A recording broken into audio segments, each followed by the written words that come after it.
Historyang kahadlukan. Bisaya Horror Stories.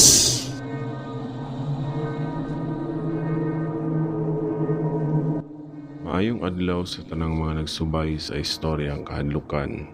Ako di ay si Bernie. Usa ko ka security guard sa usa ka hotel dinhi sa Cebu. Dili lang nako i-mention ang hotel aron usab sa seguridad sa maong kumpanya. True story di ay ni nga akong nasulayan. Naaran ninyo kung mutuo mo og sa dili. Nahitabo ni nako nga dili gyud nako mahikalimtan.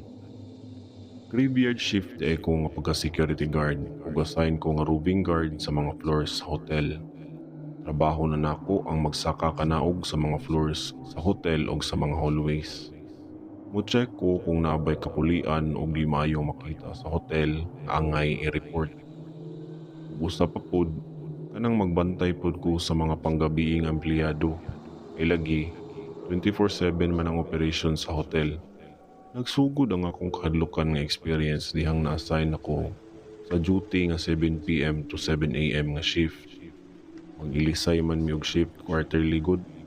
Pero kasagaran, arikus panggabi gyud ma-assign. Naistorya-storya sa akong mga kapikas shift. Bahin lagi daw anang diingon nato nga mukalit lang daw og pakita. Naistorya nga na ako ni bata magdagandagan sa hallway sa hotel floor. Wa sila magsulti kung asa nga floor. Pero makamatikod ron niya daw ko ana kung ako na ang mag-roving. Ihadlok pa ko nila. Kinilaging wa pa ko pakita, kasampod ko mutuo ba? Unya na ko mutuo na kung makakita na ko. Sa unang gabi sa akong duty, hapsay raman. Wala kayo kisa ulang nga sa radyo nga mo ang gamiton sa mga sikyo. Sa akong unahuna, basin pagpanghadlok rato sa akong mga kapikas shift, aron di gyud ko makatug. Dapat alert ko sa mga areas nga dapat i-roving sulod sa hotel. One time ni sakay ko sa elevator sa ground floor. Ako raw sa ato nga time, pero wa pa ko kapindot sa floor buttons. Nahibong ko nga nisiga man ang 14th floor ug dayon misaka. Bali, 21 ka floors dayon nga hotel. Pag-abot yun ako sa 14th floor, nahibong ko nga akong signal sa radio. Kaputol-putol man. Murag na ay mo interrupt sa signal. Pagtanaw na ko sa mga suga sa hallway, kalit lang kining nagpaong siga. Dihang niabli na ang sira sa elevator. Migawas ko sa elevator ug nagpundo ko sa may sira dapit.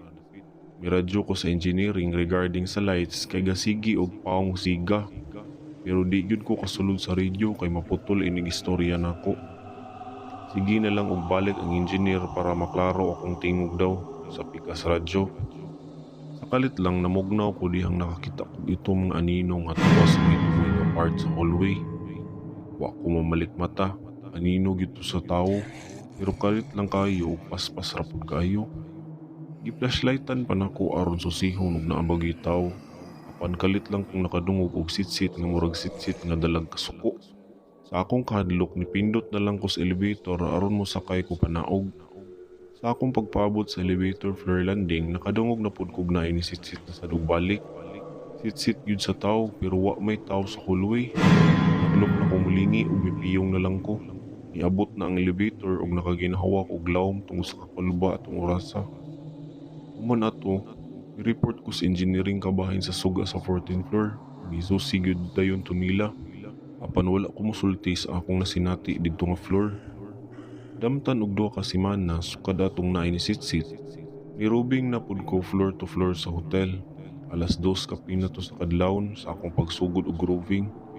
As usual, check og inspection sa mga area. Pag-abot na pud nako sa may 14th floor, wag yun na ko kapugni akong kaugalingon nga makafeel og kulba na pud. Ikalit lang kong pamugnaw na sad. Nakahuna-huna ko nga naay ni sitsit na pud ako diri napita. Pero kalit lang kong kakurat sa akong nadunggan, murag naay tingog sa bata nga gadua-dua. Dito na sad sa tumoy nga part sa hallway. Tuod, wa ko masayop. Sa akong pagduol, ikusog ang tingog sa bata. Pero nahibong ko nganong wala ko'y makita. Kalit lang og tingog nga radyo ug i-call ako nga atensyon sa control. Ang control mao ay na ang naa sa CCTV area nga security pod. Sila ang ga-monitor virtual. Itubag ko sa kontrol ug miingon siya sa radyo nga madlungon daw nako ang bata nga nagdagandagan sa hallway kay makadisturbo niya sa laing guest. Gitubag pud nako nga wala may bata dinhi. Dali na kong girisman ni kontrol sa radyo. Miingon pa siya nga wala ba daw ko kakita anang naa sa likod nako. Naraman daw ginagdandagan. Klaro daw kuno kaayo sa CCTV.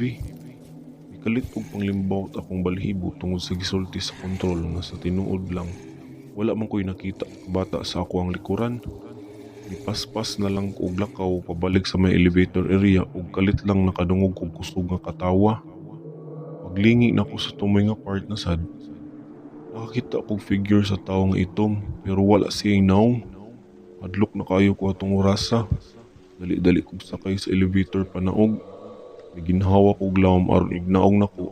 Di halata sa akong naong nga nahadlok ko. Miadto gidayon ko sa kontrol ug mistorya ko niya.